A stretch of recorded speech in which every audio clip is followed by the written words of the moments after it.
A Plaguelands Media production. Hey everyone, this is Hugh from Plaguelands Media bringing you another book review today, so cheers.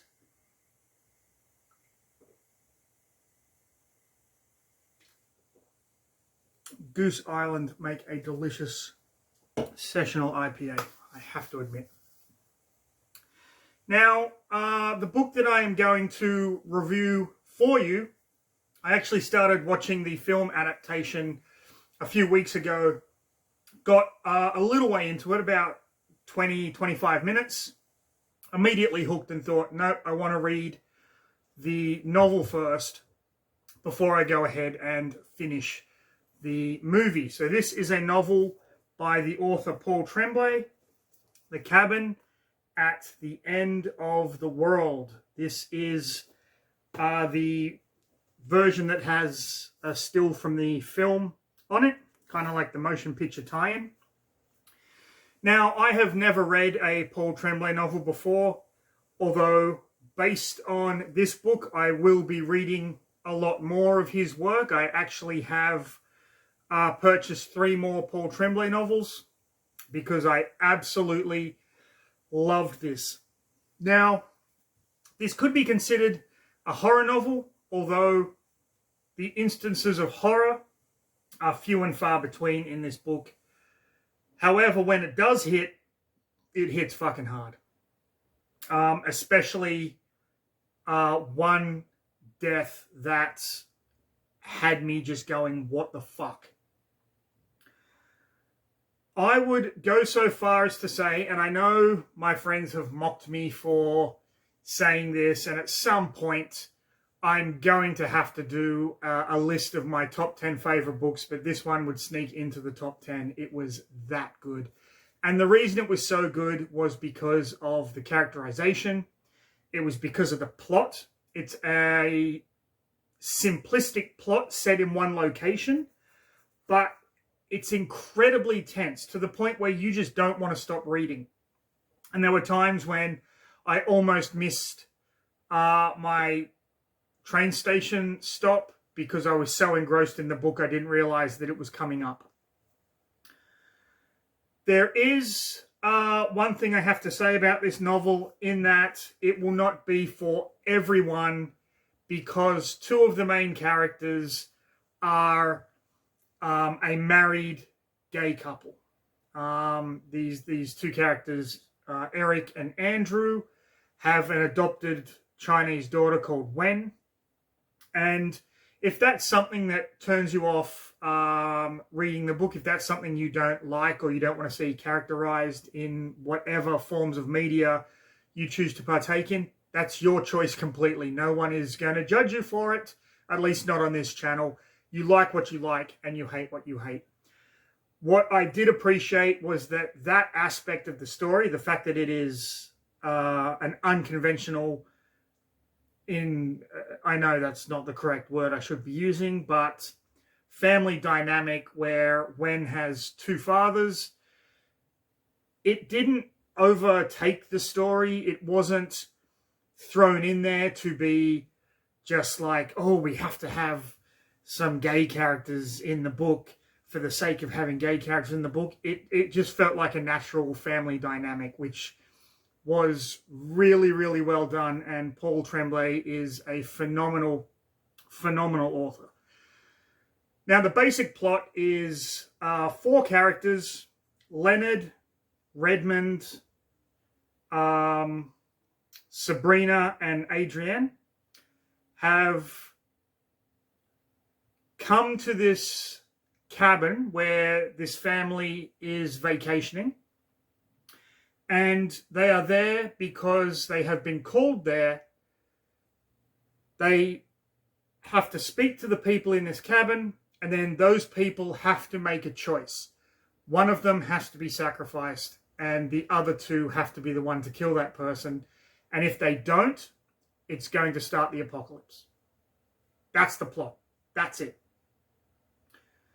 How it all goes down and how it all comes about and how we get the information that we need as the reader, not being spoon-fed, but we get to piece it together, in our own minds, very much like the characters in the novel are piecing things together as well, is just a really fun experience. And that's what this book is. It's an experience.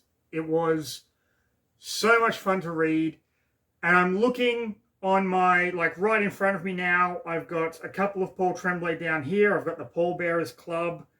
I've got horror movie over here on the shelf. And as you can see behind me, just a ton of things to read and review for you guys. So I'm going to ask you straight up front, please subscribe and hit the like button. And if you don't want to know what happens in the story of The Cabin at the End of the World, the motion picture, I believe, was called Knock at the Cabin, then go ahead, stop the video here and go and watch another Playgrounds Media video. There's over 450 of them on this channel. But if you want to find out what happens, who lives, who dies, and if the apocalypse actually starts, I recommend that you stick around for the next episode of... Read a fucking book. Read a fucking book. Read a fucking book. People. I cannot get enough of this sessional IPA. It's so refreshing.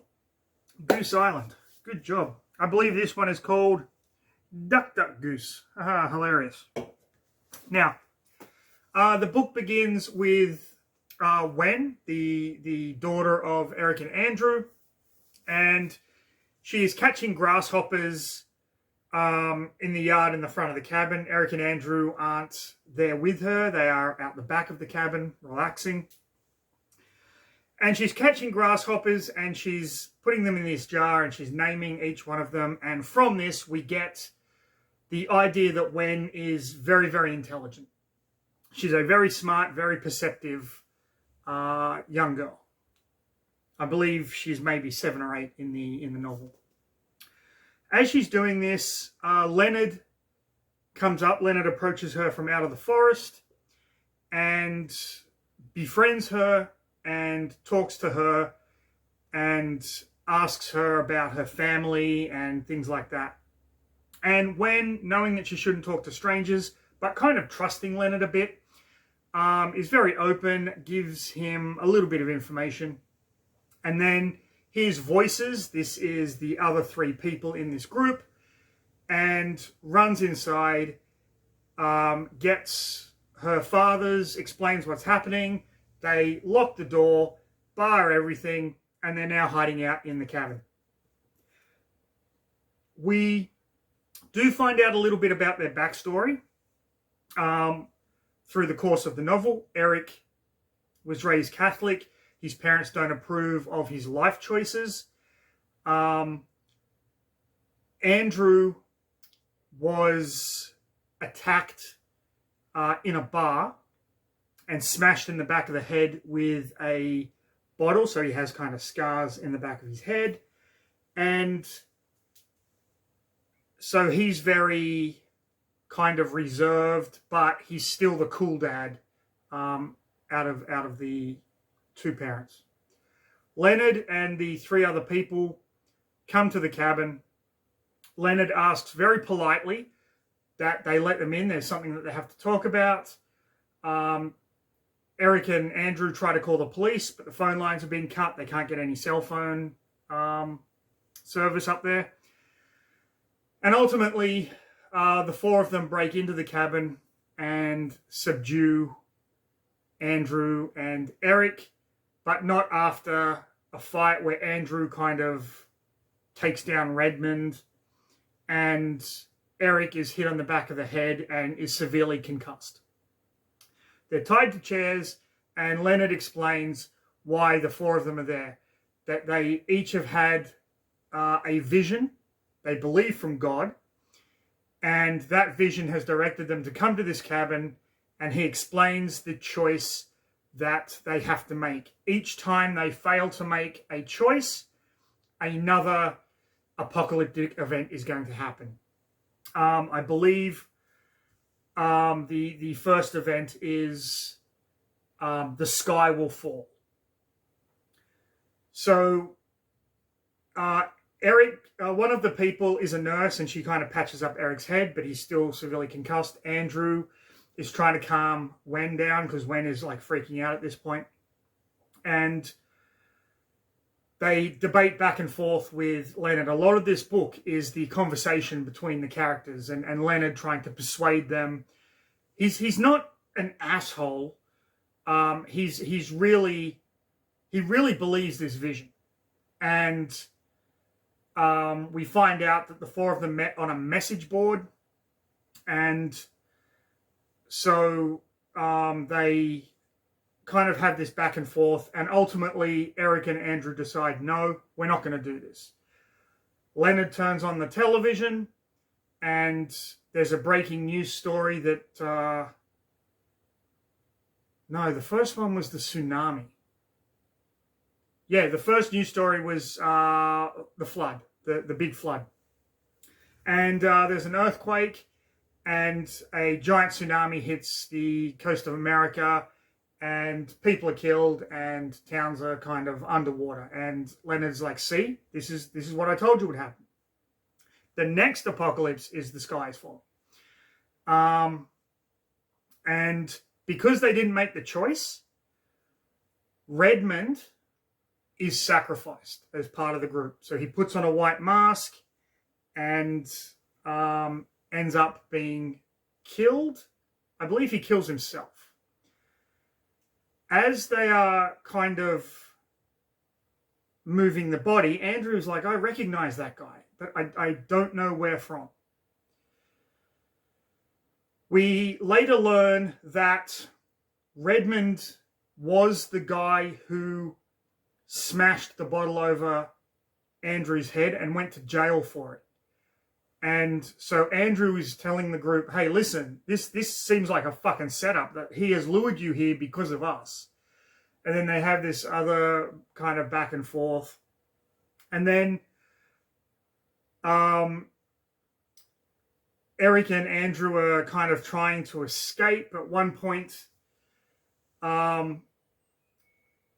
they loosen the bonds on the back of their hands that are tying them to the chair. There's a second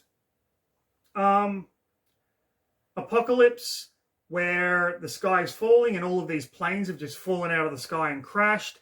And Leonard's like, surely you fucking believe us now. This goes back and forth. Eventually, Eric and Andrew manage to escape, and Andrew runs for the car because he has a gun there in a gun safe in the car. And he manages to make it. He manages to load the gun. I believe Sabrina chases him because at this point, Adrian had to be sacrificed, so she's dead. And he shoots at Sabrina but misses, gets back into the house. He and Leonard fight while Eric is trying to protect Ren. And in the ensuing battle, Leonard has Andrew up against the wall and their hands are on the gun, and the gun goes off and it shoots Wen in the face, and Wen dies. Sabrina, realizing kind of all of this has just gone to shit, decides to help them and ends up killing Leonard and says, listen, we've got a car. I can lead you to it. We buried the car keys. And Eric and Andrew, with Wen's body, go out, and Sabrina gets taken out, and at the end of the novel, Eric and Andrew, sorry, I said Eric and Leonard. Eric and Andrew take Wen's body. At the end of the novel, Eric and Andrew basically wait to see if all this was real, and they wait for the apocalypse because the two of them have nothing left now that Wen is dead. And that's where the novel ends. It was intense. It was heartbreaking. It was edge of your seat reading. I absolutely love the writing style. I love the characterization. The dialogue is incredibly natural and very, very human. we don't know what is real and what is not from the perspective of Leonard, Redmond, Sabrina, and Adrian. But this was a truly spectacular horror-esque novel, and it easily sneaks into my top 10. I promise you I will do a top 10 list, maybe at the end of the year for New Year's Eve.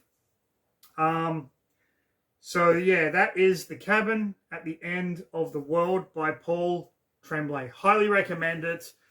And also, if you don't want to read the book and you didn't watch, like you watched the video and went meh and turned it off halfway through, go and watch the movie. It's on Netflix. It was directed by M. Night Shyamalan, and I believe that he is getting back to what he used to do, because the beginning of that movie was phenomenal, and I cannot wait to see how he adapted the rest of this story. So there you have it. Like, subscribe, leave a comment. We have a number of projects upcoming. There's going to be a Plaguelands Media store launching where you can actually buy the art of Ian Van Gammett, complete with a certificate of authenticity to show you that Ian does not do any AI art. It is all amazing, hand-done sketches using a lot of different paints and styles and all that kind of stuff. So when that launches, I will be making a video of it. But until then, everyone, like, subscribe, leave a comment. Stay safe. Got to have some more Duck Duck Goose.